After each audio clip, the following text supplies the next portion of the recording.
Bonjour à tous. Nous allons aborder aujourd'hui un sujet douloureux, celui donc du harcèlement scolaire, mais sous un prisme bien particulier. C'est celui de la responsabilité et du rôle des acteurs publics sous le prisme uniquement de leur responsabilité. Le harcèlement scolaire est avant tout une question humaine, une question d'accompagnement, de détection, d'apprentissage pour les harceleurs, combiné évidemment avec un volet sanctionnateur, mais cela dépend aussi de l'âge des enfants, et donc un volet essentiellement, et c'est évidemment le prioritaire, protection des enfants, ce qui passe surtout par de l'attention et de la formation. Mais pour le juriste, c'est également un volet entier d'infractions que voici. Il y a avec des seuils à 13 ans notamment et à 15 ans, selon l'âge des harceleurs et de la victime, des infractions spécifiques. Ces infractions spécifiques peuvent être combinées avec des infractions plus éloignées du harcèlement scolaire, mais qui peuvent en être malheureusement les corollaires ou la conséquence, que peuvent être des violences volontaires avec toute une série évidemment d'infractions plus classiques, ou une infraction spécifique désormais de provocation au suicide, avec une attention toute particulière à conduire à côté du harcèlement scolaire sur le harcèlement par voie électronique, lequel a été d'ailleurs désormais traité via la loi dite Schiappa de cet été 2018. D'autres infractions sont à connaître sur les menaces de mort, etc. Et il peut y avoir toute une série de cas de responsabilité des enfants. Ça, c'est donc la responsabilité qui pèse sur les harceleurs.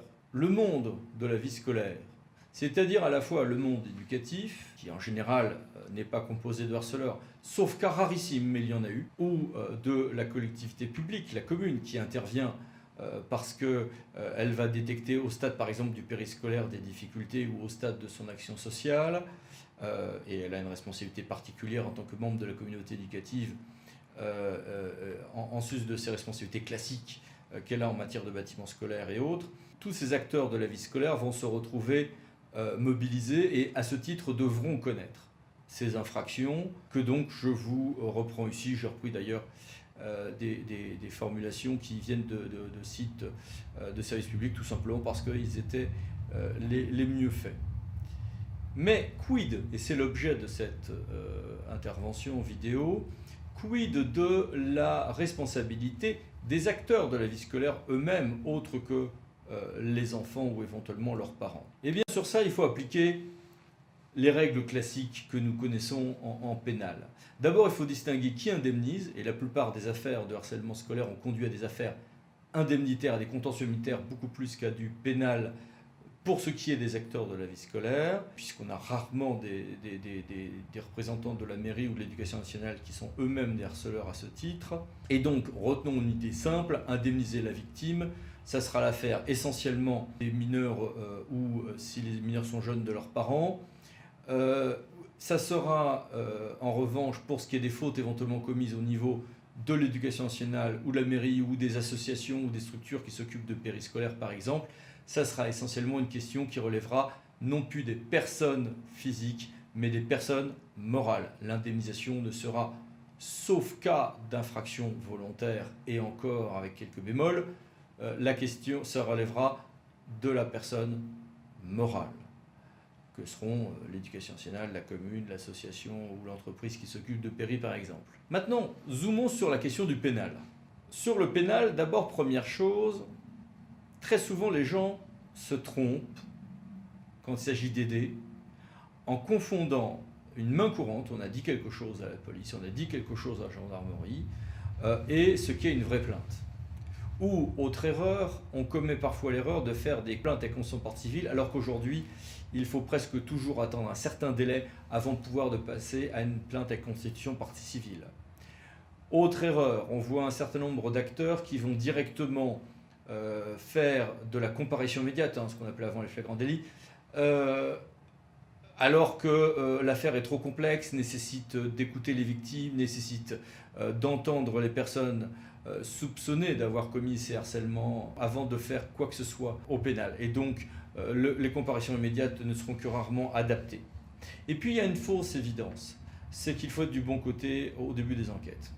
Nombre d'enquêtes commencent par se focaliser sur tel agent ou sur tel enfant.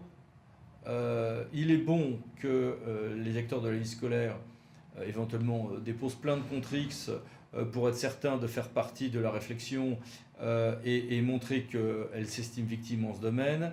Mais attention, parce que parfois les personnes initialement poursuivies, soupçonnées en tout cas, ne seront pas forcément les personnes condamnées. Et dans ces domaines-là, on a parfois bien des surprises.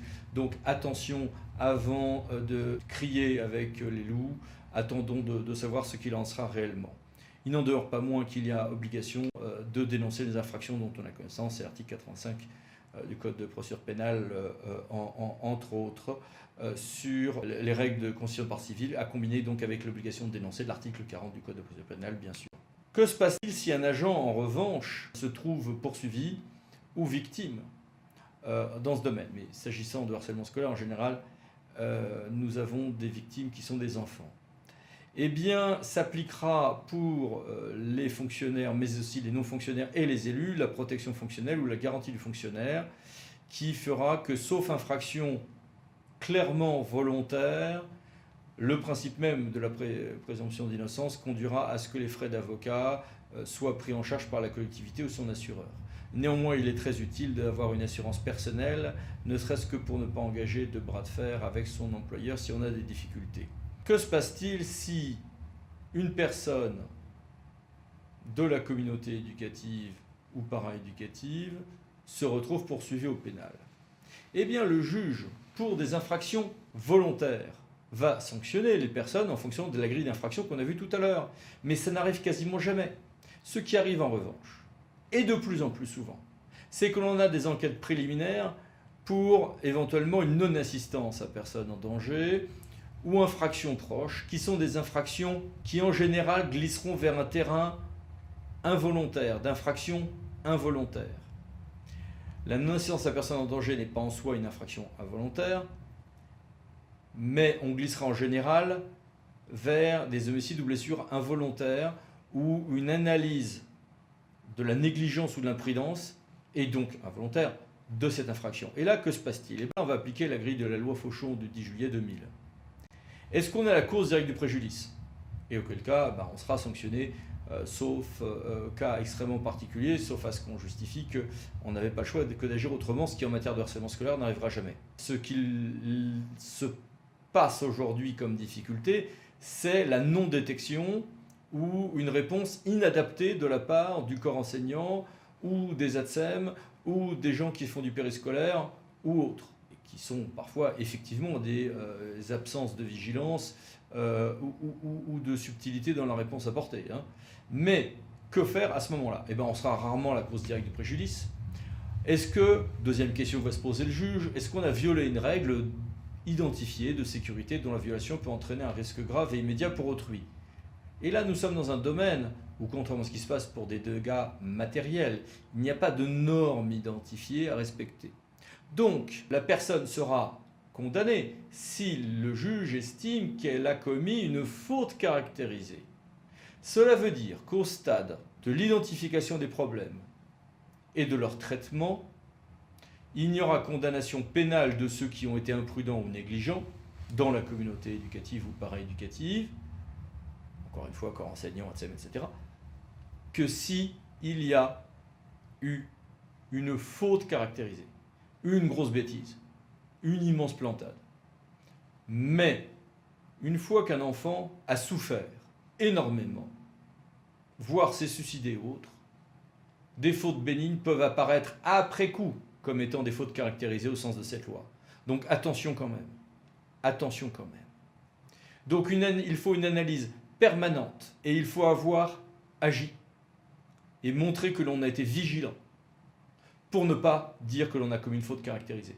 Mais si on a eu la preuve que l'on a été d'une manière générale, en tout cas vigilant, que l'on a réagi, que l'on a agi, que l'on a mis en place des instances ou des mesures de protection et de détection, que l'on a tenté des mesures d'accompagnement, alors on n'aura pas commis de faute caractérisée. Là est la frontière, même si la multiplicité de toutes les situations humaines fait que jamais à l'avance on ne peut connaître avec certitude ce que dira ou ne dira pas un juge, bien sûr. Ce qui peut arriver aussi, c'est que l'on ait des infractions, même volontaires, d'acteurs de la communauté éducative, qui vont par exemple se mettre du côté des rieurs face à un enfant victime. Et dans ces cas-là, on pourra avoir des mécanismes un peu compliqués où la personne sera condamnée au pénal, mais la collectivité publique devra indemniser une quote-part, sa quote-part de responsabilité de la victime, quitte pour une partie, en tout ou partie, à se retourner contre la personne qui a commis cela ensuite en termes indemnitaires. Ça peut être une action récursoire. On a aussi quelques normes tout de même qui doivent conduire à une grande prudence. Par exemple, ça fait partie des missions du conseil d'école que de prendre ces questions en compte. Alors évidemment, si le directeur de l'école qui préside le conseil d'école n'a jamais mis une seule fois ce point à l'ordre du jour et n'a même pas intégré ces questions, par exemple dans son règlement intérieur et dans ses plans d'action ou autres, règlement intérieur par exemple pour faire une commission spécifique là-dessus, il va de soi qu'il y aura dans ces cas-là un risque que ce directeur ait commis non plus une faute caractérisée, mais une violation d'une règle identifiée de sécurité, ce qui est beaucoup plus dangereux pour sa responsabilité pénale. Il importe aussi de faire un petit zoom sur la loi de 2013. La lutte contre toutes les formes de harcèlement sera une priorité pour chaque établissement d'enseignement scolaire. Nous sommes d'ailleurs sur des domaines qui ont donné lieu à quelques renforcements par la loi Schiappa. Et elle fera l'objet d'un programme d'action élaboré avec l'ensemble de la communauté éducative, adopté par le conseil d'école pour le premier degré et par le conseil d'administration dans les EPLE. Ça veut dire là aussi qu'il y aurait violation d'une règle identifiée de sécurité, ou risque que le juge estime qu'il y a violation d'une règle identifiée de sécurité, parce qu'on n'est pas sur une règle de sécurité dont la violation peut entraîner un risque grave et immédiat pour autrui.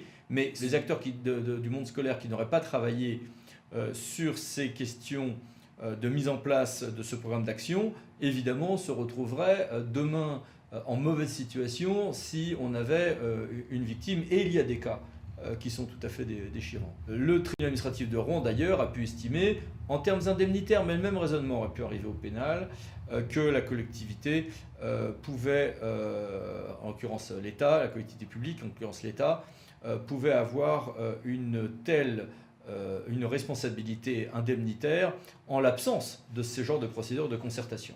Face à ces risques de souffrance qui existent, qui se traduisent dans un risque juridique, y compris au pénal, même si aujourd'hui on a surtout de l'indemnitaire, les acteurs du monde scolaire ne sont pas seuls. D'abord, ils ont énormément de textes qui leur rappellent leurs obligations, mais aussi de textes qui les aident ou leur donnent des outils. Voici toute une série de circulaires ou de textes, plus des protocoles qui se retrouvent sur le site EduScol, qui se retrouvent et qui sont à consulter, mûrir, compulser, adapter, territoire par territoire. Ce sujet n'est évidemment pas juridique. Avant tout, nous parlons de souffrances humaines. Avant tout, nous parlons de détection et d'attention, qui sont des questions humaines et sociales. Mais néanmoins, ce petit rappel juridique nous semblait utile pour dire qu'il y a des infractions spécifiques. Ça vous sera utile face, par exemple, à rappeler, sans qu'on glisse vers le chantage ni la menace, aux parents. Il y a toute une série d'outils qui existent, ils vous seront utiles. Il y a l'obligation de mettre en place des programmes d'action spécifiques. Et il y a des responsabilités qui existent, indemnitaires ou pénales. Et n'y voyez pas uniquement des menaces, car très souvent le problème que l'on a, c'est le directeur d'école, c'est les agents municipaux qui ne savent pas comment dire à leurs ATSEM, pour le directeur d'école, au personnel de l'école primaire, à quel point il faut être sensible à cette question. Parfois, il y a des personnes qui ont besoin de se souvenir qu'il existe des textes pour les aider, mais également des sanctions possibles pour que tout d'un coup des prises en considération de ces problèmes importants leur viennent à l'esprit. C'est triste, mais c'est ainsi. Et donc, j'espère que ces différents textes, loin d'être des menaces, seront pour tous ceux qui venaient de regarder cette vidéo des armes, et des armes pour éviter la souffrance. Merci et à bientôt. Au revoir.